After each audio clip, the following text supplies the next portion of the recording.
19 सितंबर 2025 प्रयागराज के फुलतारा गांव के रहने वाले रवि सिंह लगभग रात के 8 बज रहे थे। वो अपने खेत में गए हुए थे। रोज आना जाते थे, लेकिन लगभग 1 घंटे में वापस आ जाते थे। लेकिन जब 19 सितंबर को रात को लगभग 8 बजे वो खेत में गए तो वो वापस नहीं आए। घर वाले टकटकी लगाकर उनका रास्ता देख रहे थे। 1 घंटे देखा, 2 घंटे देखा और ऐसे देखते देखते लगभग आधी रात बीत गई, लेकिन रवि सिंह का घर पे वापस आना नहीं हुआ। रवि सिंह के घर वाले और कुछ आस पड़ोस के लोग रवि सिंह को ढूंढने के लिए पहले तो खेत पे गए। जब रवि सिंह खेत पर नहीं मिले तो आसपास के इलाके में ढूंढना स्टार्ट कर दिया, लेकिन पूरी रात ढूंढते रहे। रवि सिंह का कहीं अता पता नहीं चला। दोस्तों, फिर सुबह हुआ। सुबह होने के बाद लगभग गांव वालों और नात रिश्तेदार और खुद रवि सिंह के घर वाले मिल करके रवि सिंह को पूरी रात ढूंढते रहे, लेकिन रवि सिंह का कहीं कोई अता पता नहीं चला। जब पूरा दिन हो गया, रवि सिंह का अता पता नहीं चला। शाम होते होते रवि सिंह का जो गुमशुदगी का रिपोर्ट है वो नजदीकी थाने में लिखाया गया। दोस्तों, अब पुलिस जो है वो रवि सिंह को ढूंढने की कोशिश करती है, पूरा प्रयास करती है। रवि सिंह का कहीं कोई अता पता नहीं चलता। दोस्तों, अब दोस्तों इसके बाद लगभग 2 से 3 दिन बीत जाते हैं, लेकिन रवि सिंह का कहीं कोई अता पता नहीं चल रहा था। तभी गांव के बाहर कुछ किसान धान के खेत में खाद छिड़कने के लिए गए हुए थे और दवा छिड़कने के लिए गए हुए थे। तभी उनको एक वहां पे कुआं था और उस कुएं में कुछ अजीब सा महसूस हुआ। जब कुएं में जाकर देखा उन्होंने तो उसमें रवि सिंह की लाश पड़ी थी। वो गांव वालों ने रवि सिंह के परिवार वालों को सूचना दी। परिवार के लोग आए, पूरे गांव के लोग आए, पूरे इलाके के लोग आए। पूरे इलाके में एक सन्नाटा सा छा गया कि रवि सिंह का कुएं में लाश मिली है। दोस्तों, अब इसके बाद पुलिस को सूचना दी जाती है। पुलिस मौके पे आती है। गांव वालों की मदद से रवि सिंह की लाश को बाहर निकाला जाता है। जब रवि सिंह की लाश को बाहर निकाला जाता है दोस्तों, तब पुलिस वाले देखते हैं कि रवि सिंह के शरीर में एक रस्सी बंधा हुआ है और उस रस्सी में एक बड़ा सा पत्थर बंधा हुआ है। लाश जब बाहर निकलती है तो सब लोग देखते हैं कि रवि सिंह के शरीर पर काफी चोट का निशान है।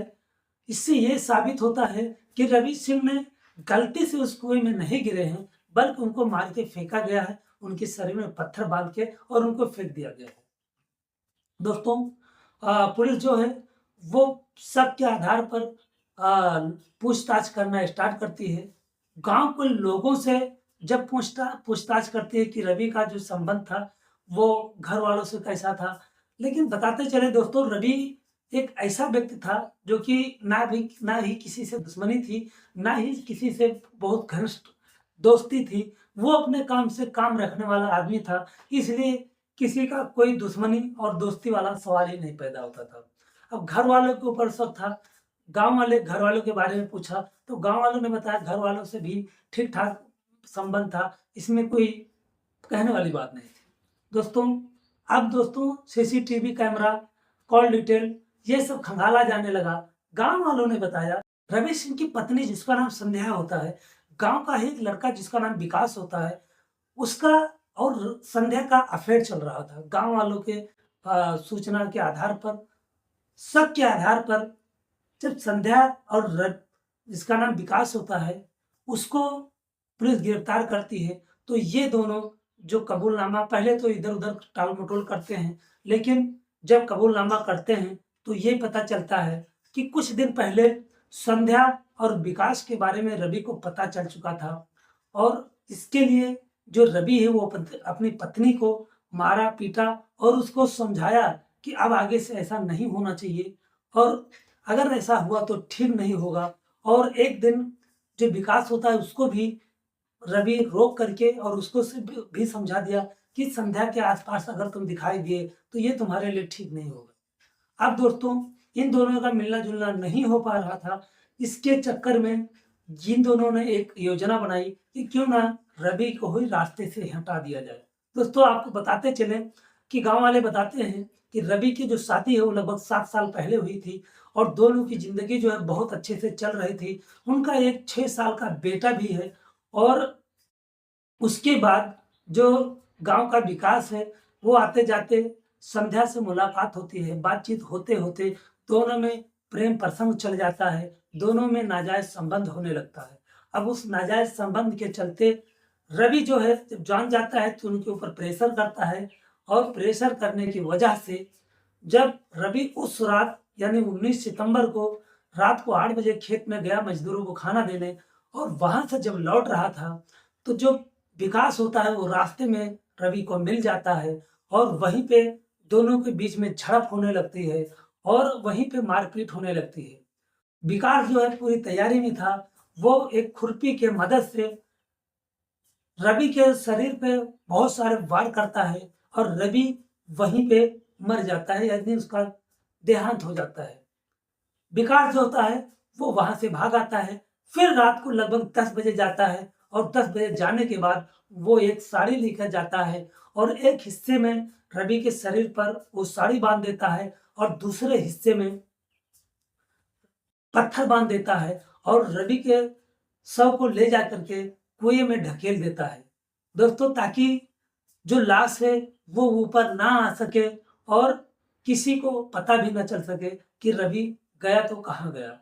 दोस्तों, पुलिस जो है वो अब इस गुत्थी को सुलझा ली है और दोनों को यानी रवि को धारा 302 के तहत और उसकी पत्नी को संबंधित धाराओं में चालान भेजकर जेल भेज दी है। अब इनकी जो सजा है वो कोर्ट तय करेगी कि इनकी सजा क्या है।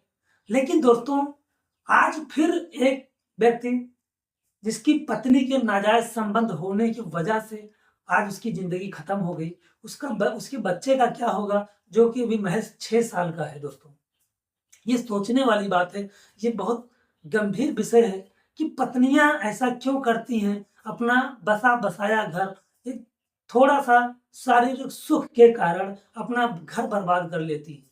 जिस रास्ते पर वो जा रही हैं शायद वो ये नहीं सोच पा रही हैं कि अगर मैं उसको रखने को कहूंगी शायद वो नहीं रखेगा। सिर्फ वो चंद मिनटों के सुख के लिए वो अपने बसे बसाए घर को क्यों बर्बाद कर रही हैं, क्यों उजाड़ रही हैं। एक ऐसे व्यक्ति का अंत हुआ जो कि किसी से ना दुश्मनी थी ना किसी से दोस्ती थी, बस अपने काम से काम रखता था, अपने परिवार को खुश रखता था। आज वो इस दुनिया से विदा हो गया एक पत्नी की बेवफाई के कारण। दोस्तों, इस कहानी को सुनाने का मकसद मेरा किसी के दिल को दुखाना नहीं, किसी के भावनाओं को ठेस पहुंचाना नहीं, बस आपको जागरूक करना है। आप सतर्क रहें ताकि आपके साथ ऐसी घटना ना हो।